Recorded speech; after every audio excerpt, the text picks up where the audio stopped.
In this episode, we discuss the 4-1 Edmonton Oilers collapse in Game 3 versus the Winnipeg Jets and break down both the Vegas Golden Knights versus Minnesota Wild and Toronto Maple Leafs versus the Montreal Canadiens series. Hit the music.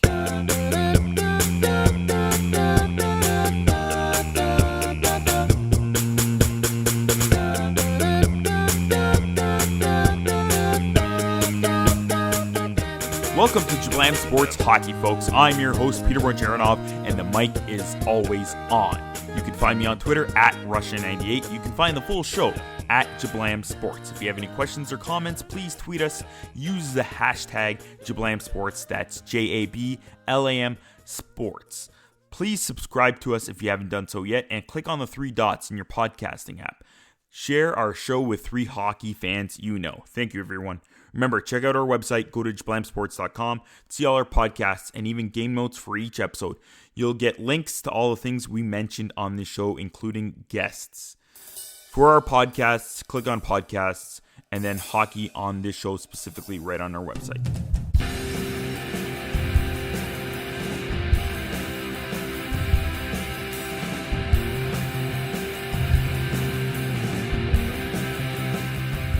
We're going to get into our two series this episode, but before we do, trending now, the Edmonton Oilers 4-1 lead collapse against the Winnipeg Jets. Oh my. Joining me to discuss this and, of course, the Toronto Maple Leafs versus the Montreal Canadiens series are my pal, Ian Boisvert. He's the managing editor at Rabid Habs. You can also hear him at the Nosebleedscast, talking all things Habs. You can find him on Twitter at @MaybeIt'sIan. As well, Justin Cuthbert. He covers the Maple Leafs for Yahoo Sports. You can find him on Twitter at JC Cuthbert. Gentlemen, thank you for joining me. Thanks for having me on. Thanks, Pete. So before we talk about the two original six teams and how their series is playing out, last night as we're recording this on Monday 2-4, you guys aren't drinking, eh? What's going on here? Not yet. All right, I quit. I had to quit. But I hope people out there are enjoying this weekend. I don't know if Oiler fans are, because last night it was 4-1. It was trending. It was 4-1 on 2-4 weekend. It was 4-1 for the Oilers with about under 9 minutes remaining in the third period. It was 4-1. Justin, at what point did you think this isn't looking good? The Perreault goal at 11:41, the Wheeler goal at 14:28, or did anyone even have time to think before the third Josh Morrissey goal at 14:44? I definitely say the Wheeler goal is probably when it started to sink in that this was probably going south for the Edmonton Oilers. I don't think the Perreault goal really, affected me too much. I didn't think there was going to be much of it because I thought the Oilers were still in control at that point. But once that Wheeler goal went in and there was still tons of time on the clock, it just sort of felt inevitable. And I can't believe the Connor McDavid clearance. They were trying to get to that TV timeout, and all they needed to do was at least get an offensive zone shift out of that line. And Connor McDavid had one of the worst clearing attempts I've ever seen. And quickly it was into the back of the net. Mike Smith was certainly not good, but the entire bottom fell out of that whole operation for Edmonton. It was shocking, but at some point predictable, probably after that Wheeler goal went in. Ehlers scores the first goal of the game, and he scores the eventual winner in OT right off the faceoff win in the offensive zone. Ian, how is this league really not talking about Nikolaj? Well, I mean, he's been hurt for a little bit, which is surprising that he was able to step in Game 3 and have that big of an impact. Just the Jets in general, they seem to have, I hate that, no pun intended, but they've flown under the radar. They stunk the last part of the season. Like, they were just losing every game. They gave Montreal a shot at third, which Montreal promptly gave up, on their own merit. But Ehlers has been a stud all season. I think he's sort of helped them get over the Patrick Laine trade a little bit, because Dubois has been nice, but he hasn't been that piece that they kind of expected. The whole thing kind of fell off the rails when Ehlers went hurt, and now he's back and they're up 3-0. So down 0-3 for the Oilers, a comeback of that greatness has only been completed 4 times in NHL history. Oilers are all but out. Justin, when does McDavid say maybe he's had enough playing for the Oilers? Is it soon enough? I mean, I don't think it's anytime soon. I don't think there was actually that big of an expectation around the Oilers this year. Sure, they had a great regular season. They were supposed to do damage in the playoffs, but I mean, Ken Holland's been saying at the very start of this season that there's a process here. We're not going to go out and spend all this before the season. We're not going to go out and spend at the deadline because we're building towards something. And I think they got some reinforcements coming. Dylan Holloway's for the first of that wave of players that's going to be coming up. And they've got $30 million to spend this summer. So I feel like Connor McDavid will at least let Ken Holland make those moves and use that $30 million before he makes any big pronouncement. But if we actually get through another failed rebuild, with this is the second around McDavid, then certainly I think his tune might change a little bit. But again, he locked into an 8-year contract, a maximum contract in terms of length. So I mean, he sort of has to lie in the bed he made. So let's get to that original 6 series, the Montreal Canadiens versus Toronto Maple Leafs, currently tied 1 apiece, and of course that could drastically change in less than 28 hours as recording this before the game. I don't think anyone knows this, but Carey Price has the most saves over 60 minutes so far in these playoffs. So he's had to face a lot of rubber. Ian, why does Carey Price keep on being called washed up when every time they get to the playoffs, he plays like this? Well, I mean, his regular seasons haven't been good. I say this, with no, I'm not making any sort of excuses for the guy. I mean, he's not, that price tag is going to hang around him, as long as it lasts. But he does have bad regular seasons. I think, he's always dealt with injuries, whether it was his knee or whatever he had, lower body, starting in like 2014. And then, going forward, he had a chronic fatigue diagnosis, and it's just been hard for him to stay healthy. And then this year he gets a concussion from Draisaitl just on a play where he's kind of going to the net, not paying attention.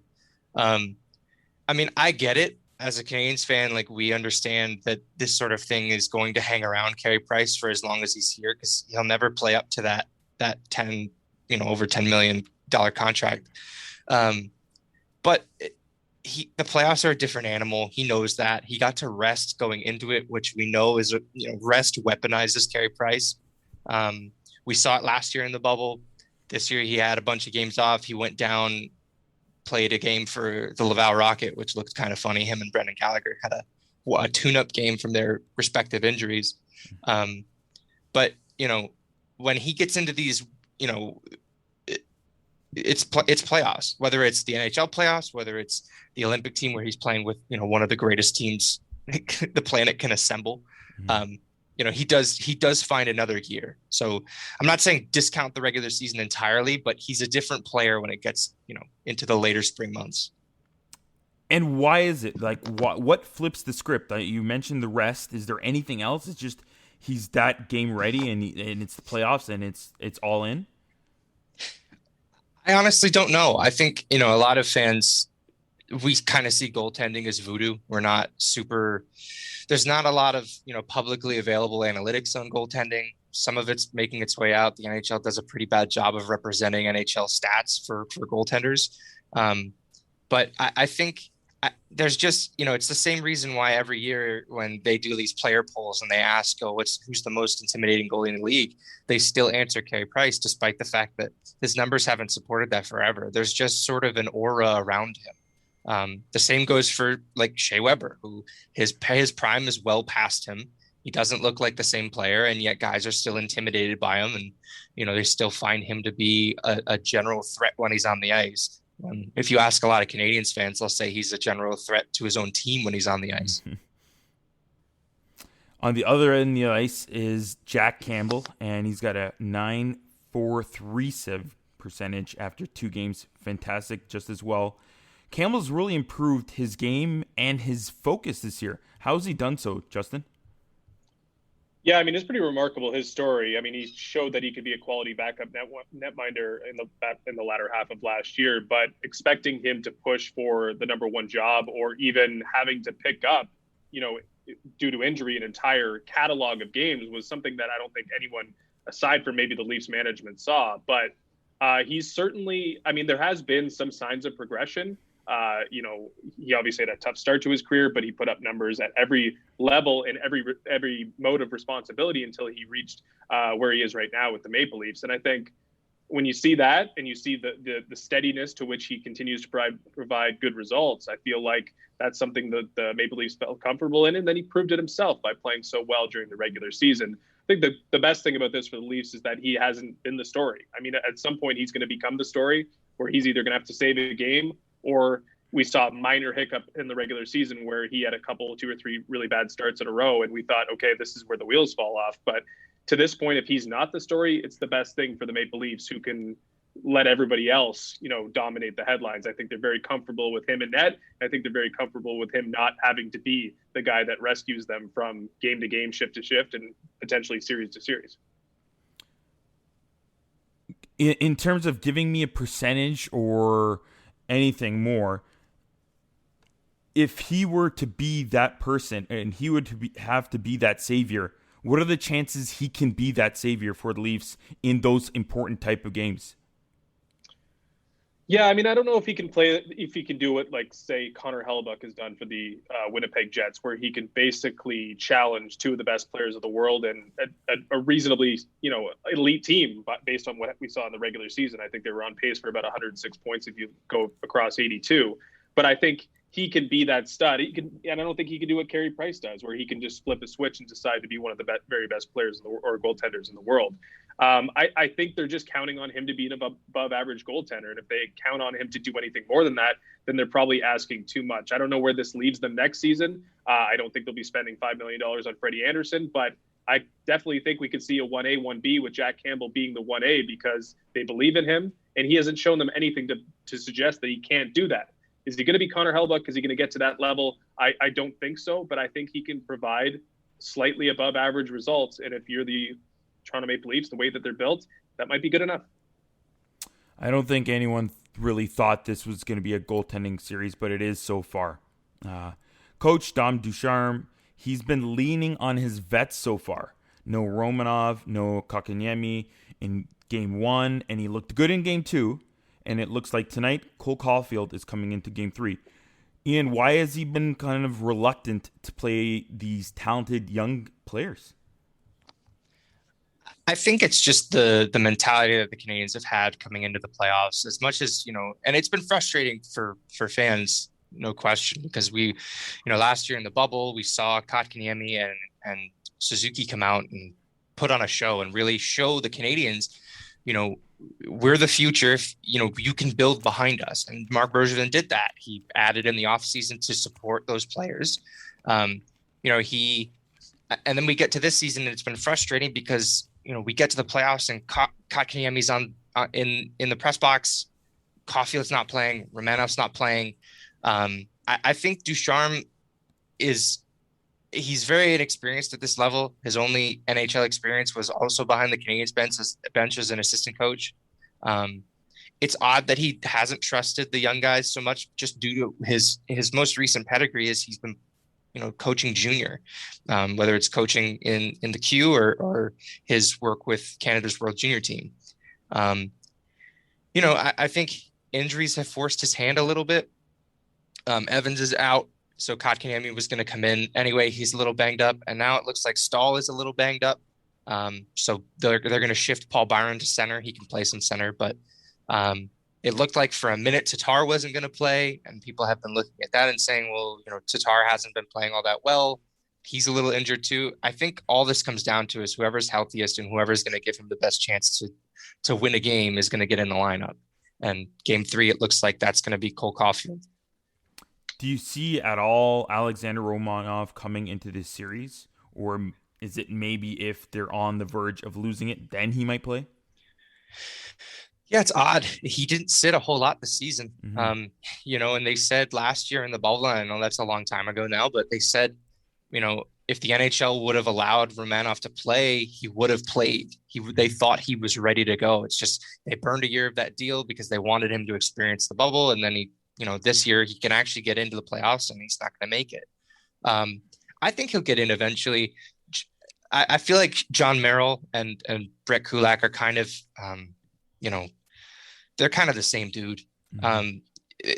I like Brett Kulak, what he does to the transition game, but Romanov they don't want him to play the right side. And it looks like only Brett Kulak between the two of them, between Merrill and Kulak, play the right side. So they would want to keep Romanov on the left. But it just doesn't look like there's much of a chance there unless they pull one of those guys. And I just don't think they will. The story is slightly different on the opposite side with the Maple Leafs. Austin Matthews, William Nylander, of course, they're young guys. They're a little bit older, and they're leading the way. But as well, Rasmus Sandin, the rookie defenseman, has been thrust into a fairly big role. And he's, of course, the one that gets the Leafs off the power play schneid. Why has coach Sheldon Keefe played Sandin over Travis Dermott so far, Justin? Well, I'm a little surprised that he's playing him over Morgan Rielly on that top power play, although Mm-hmm. it did lead to some decent results. If they had it their way, if the cap wasn't an issue, I think Rasmus Sandin would have been played most of the year, potentially over Travis Dermott, I guess. But I think they would have had to split some time, and maybe Zach Bogosian played a little bit less than he ended up playing.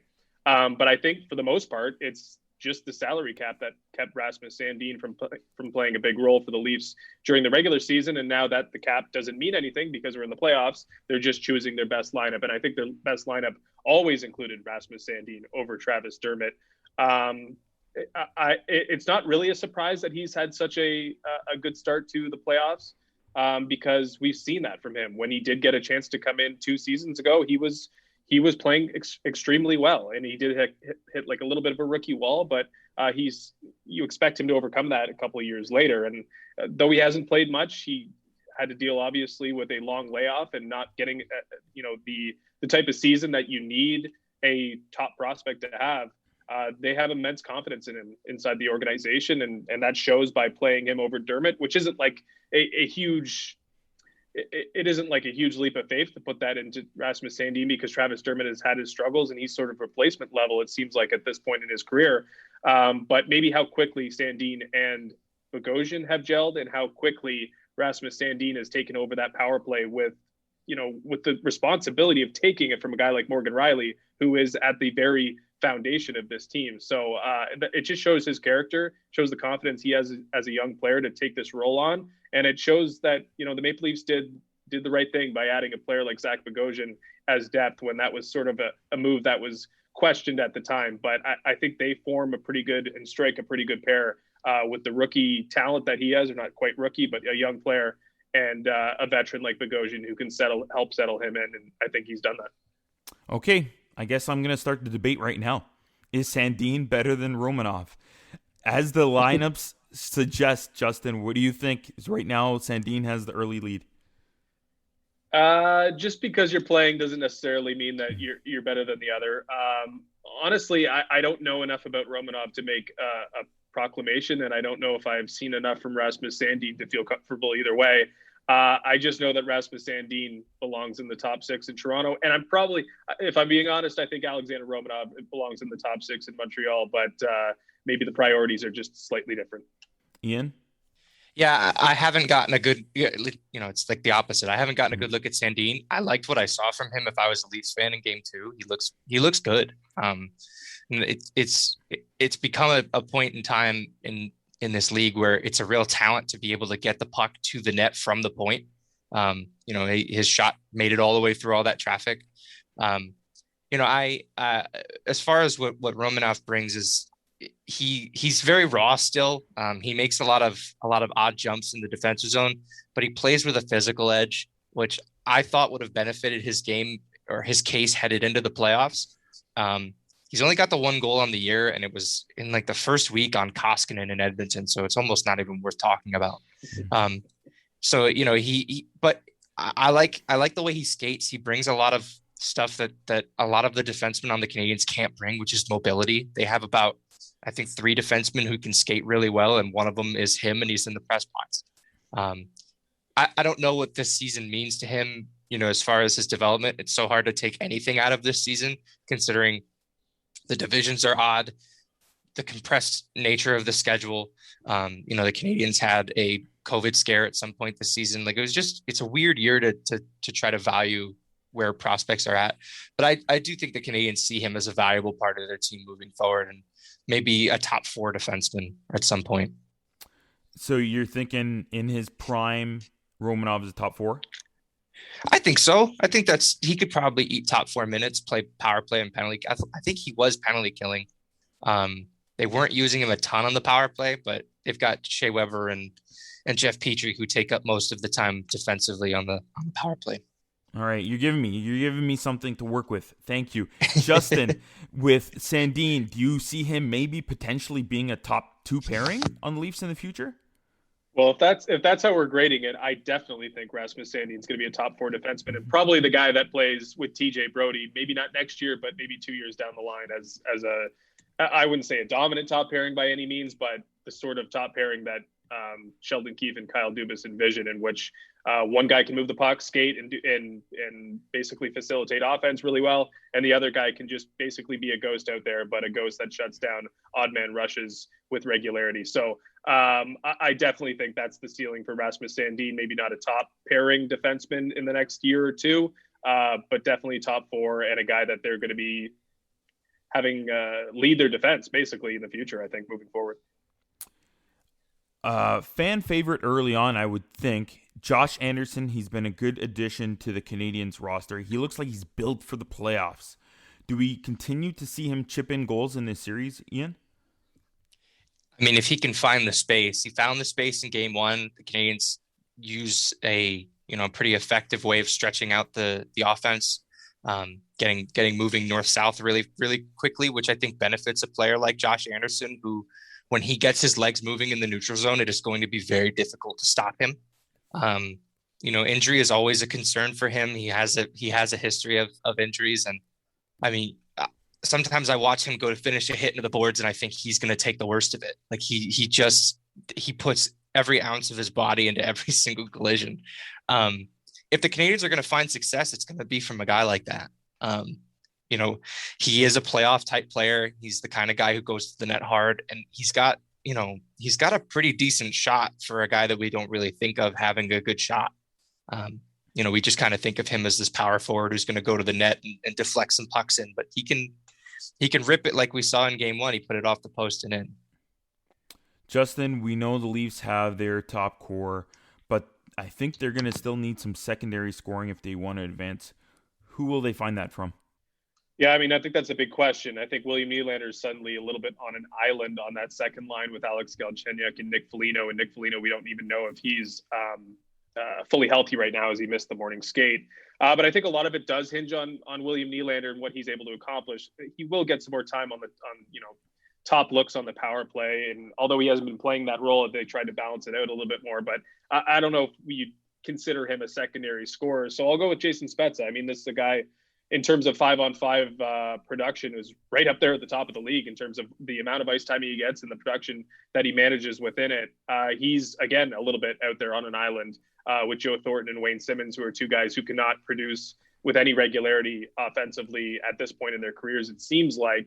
But Jason Spezza finds a way to be productive. He finds a way to help his team win, and more often than not, that's with secondary scoring. He's very important in that regard to this team. And though he has to produce a lot of it by himself, he does get some opportunities here and there because he does some other things, whether it's winning draws or playing a little bit on the power play. So, there's the obvious need to get production from that top line. I think they have to be even better now that John Tavares we're not probably going to see for the rest of the series. And I think William Nylander's got that drive that second line. But if you're looking for a goal from depth, I don't know if you're going to get it from an Engvall, Mikheyev, Kerfoot trio. So that leaves Jason Spezza to do a little bit of the heavy lifting from the bottom of the roster. All right, before we go, I want to see some guesses here. Ian, what do you think is who's going to win the series? How many games? I still give the edge to Toronto. I think Montreal did what they wanted to. At least they got a split out of the first 2 games in Toronto. But I just, if the Canadiens end up winning this series, if the rest of the games look a lot like 2-1, and that are the first game rather, and that's, they're limiting the chances for Toronto. Carey Price continues to stand on his head. He kind of got away from that in the second game, but I think that the Canadiens kind of left him out out to dry on a lot of those plays. I think I still have Toronto in 6. I think Montreal will get one of these two at the Bell Center. But I think that any thoughts that maybe this wasn't going to be a competitive series, I think the first 2 games might have quelled that a little bit. Game 2 less so than game 1. Mm-hmm. But yeah, I've still got Leafs in 6. Justin? Yeah, I mean, I originally took the Leafs in 5, and I think, you can't discount the fact that the Montreal Canadiens won game 1, but I think those circumstances sort of might be the difference between it lasting 5 or 6 games, because Montreal obviously caught, I don't want to say caught a break either. It wasn't the regular Leafs team in game 1, and the Montreal Canadiens ended up winning that game. I still believe they're going to win one game just on merit alone. Just the fact that they're, one at home, it's probably going to go Montreal's way. So I do see the series getting extended beyond 5 games, but the Leafs probably finding a way to steal one of these games in Montreal, take the next game at home, and then maybe win it in game 6 in Montreal with 2,500 fans or whatever is going to be there. It would be great to finally see some fans in the attendance in either arena. Again, thank you for joining me, guys. You can find Justin on Twitter at JC Cuthbert and Ian at Maybe It's Ian. Gentlemen, thank you for stopping by. Good talking, fellas. Thanks, Peter.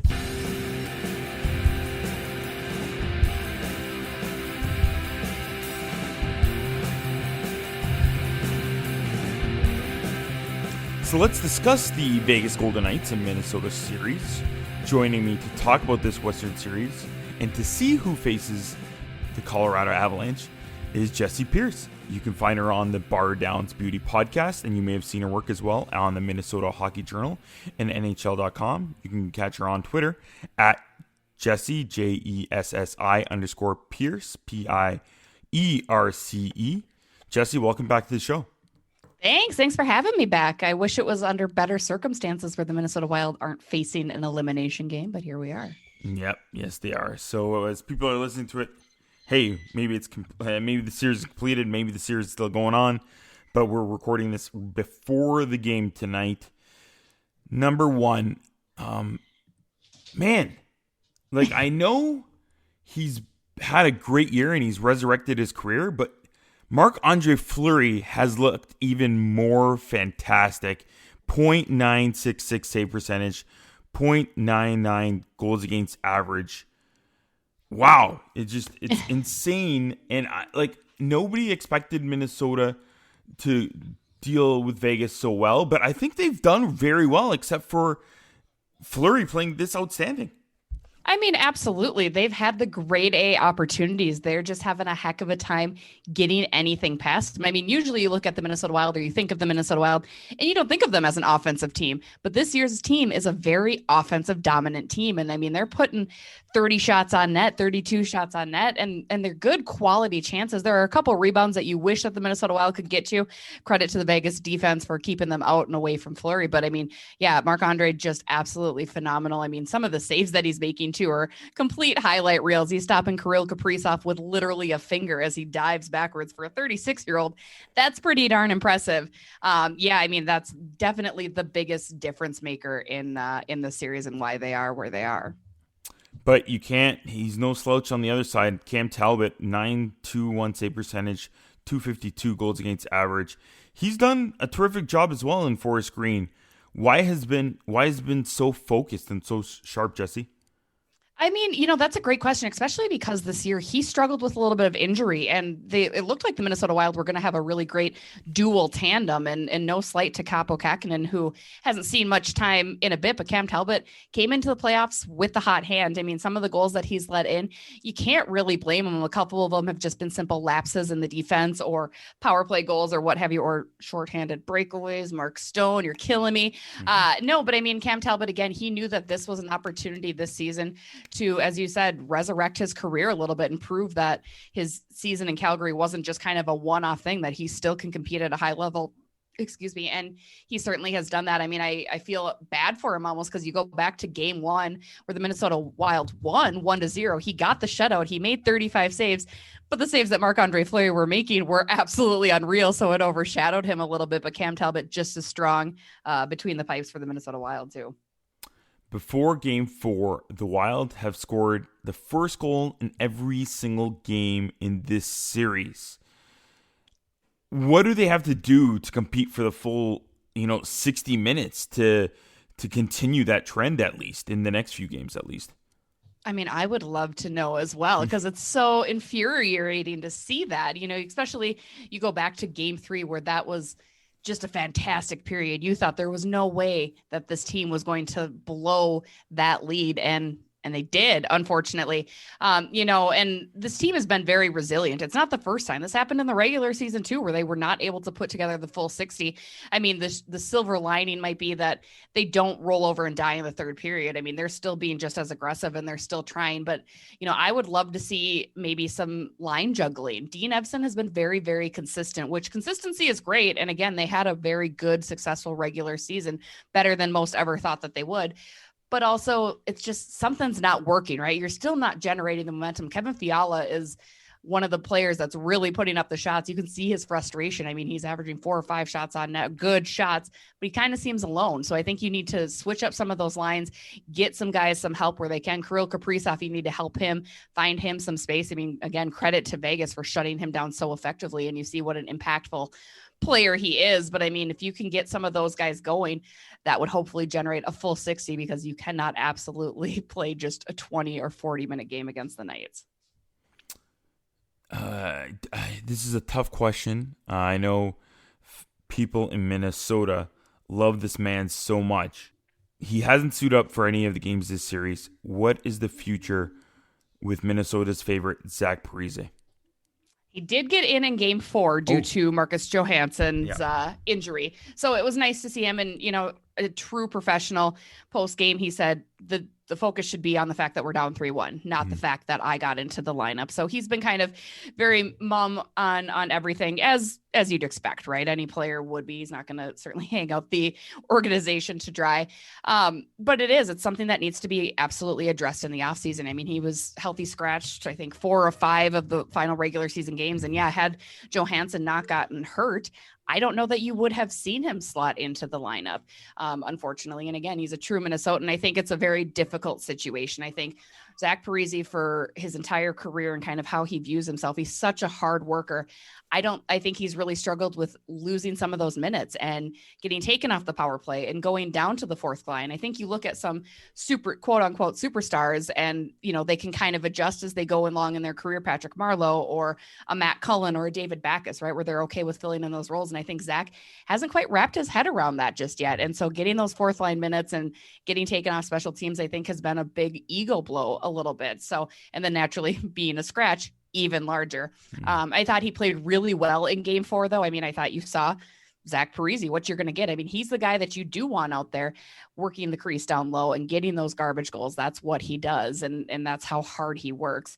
But again, I think it's something that'll eventually, or not eventually, it will be addressed in the offseason, whether it's him moving, that no trade clause, letting himself be exposed to Seattle, getting a trade, what have you, because there's something that definitely needs to be repaired in order for them to either move together positively or go their separate ways, because it's not quite fair to Zach Parise or the organization to be where they're at. Understandably, they want to go younger, they want to go faster, and Zach doesn't quite fit that as well as he had in the past. So for both of them, there'll have to be some very serious discussions once the season concludes here. Speaking about the future of the Wild, you've already mentioned it. It couldn't be better I don't know for sure why, but it seems appropriate that he'll easily get the Calder Trophy, and that's Kirill Kaprizov. His future with the team looks outstanding.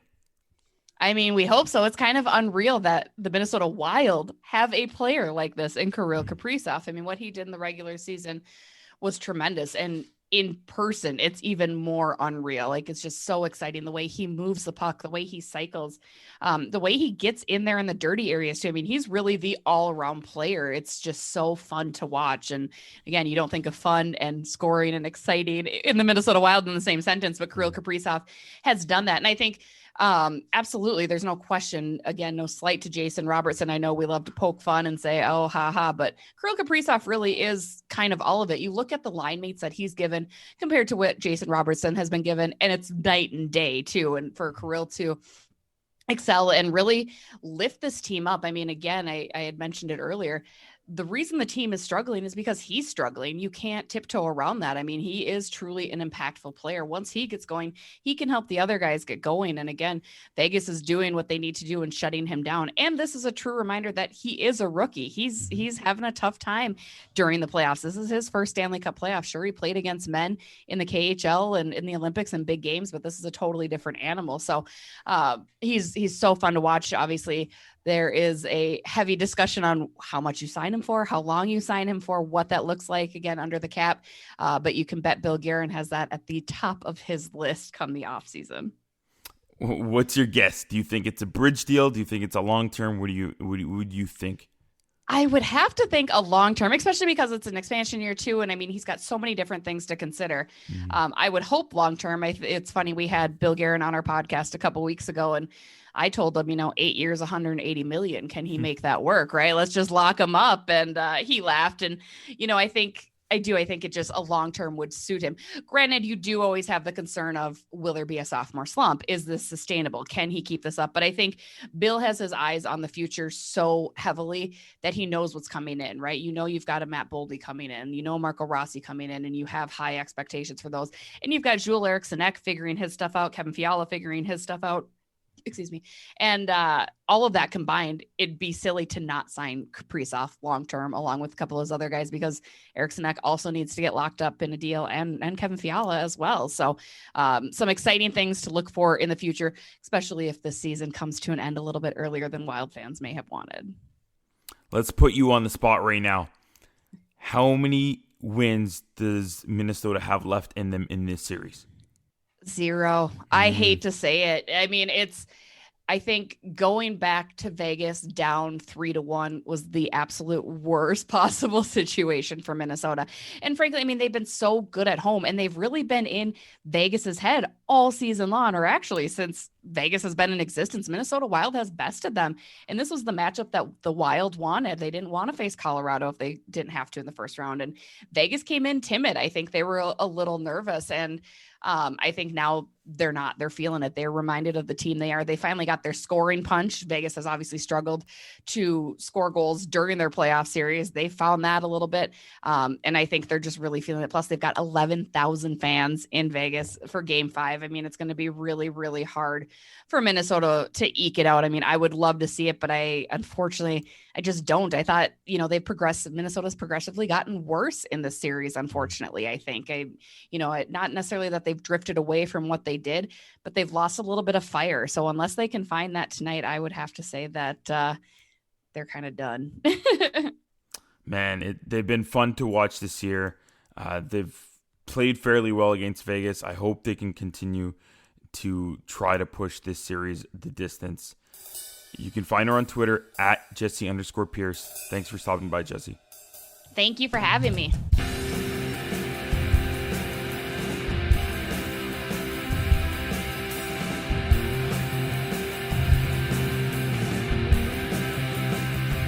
I want to thank our guests in this episode today. Jessi Pierce, talking Minnesota Wild. Wow, they had a great season. Kirill Kaprizov really is a shining star. So get excited, Wild fans. Even if they might not be able to beat the Vegas Golden Knights this year, he's outstanding. And Vegas, wow, they could go deep. We'll see what happens if they finish this off and then play the Avalanche. That's going to be a battle. Another big battle is that original 6, the Maple Leafs and the Canadiens. I think it's going to go almost the distance. Thank you, Justin Cuthbert and Ian Boisvert, breaking down that series. Man, I wish there was fans. So we might see fans in Game 6 in Montreal. But damn, we've been waiting for this series for years, since before many of us were born. It's happened. Oh man, such a rivalry. And then this is happening, and there's no fans in the stadium. It's kind of sucks. But it's still a great series. Keep watching, keep enjoying, and keep tuning into my podcast. Remember, if you've enjoyed anything you've heard in this episode, or don't, please tweet at me or even our guests. You can follow me on Twitter at Russia98 or the entire team at Jablam Sports. If you want, you can also contact us on our website. You can use the hashtag at Jablam Sports, Jablam Sports, that's JABLAM, and our website is jablamsports.com/contact for our contact page there. Please check out our website. Go to jablamsports.com to see all our podcasts and even game notes for each episode, including this one. And you'll get our guests' info and links to things we mentioned on this show. Please subscribe, rate, and review us on Apple Podcasts, Google Play, or wherever you get your podcasts, including Spotify. And of course, click on the 3 dots in your podcasting app and share this episode with 3 friends you know. Please and thank you. Also, follow us on our Facebook group, Jablam Sports. Check us out, folks. Thank you, everyone. And to every one of our listeners, I'm giving you a virtual hug. Stay healthy, listen, be yourself, and stay strong.